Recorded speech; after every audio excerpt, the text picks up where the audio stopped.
people always think, what is the biggest challenge in industry right now?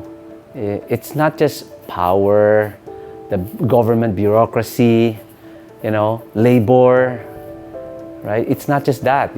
One thing companies face every day is maintenance, a broken maintenance actually.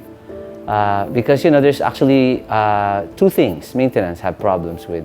One, it's broken because they did not know it's going to break, so they didn't work on it. And the other one is it's broken because they worked on it, because they did the wrong thing. Right? So if we had to restate the problem, it's broken because we did not know how to prevent it from breaking. That's because we're not proactive. It's broken because we did not know it was breaking, therefore we didn't work on it.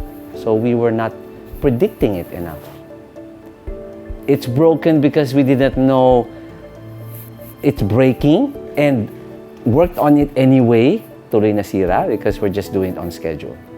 It's all lack of knowledge. And all this is costing so much money to our industry.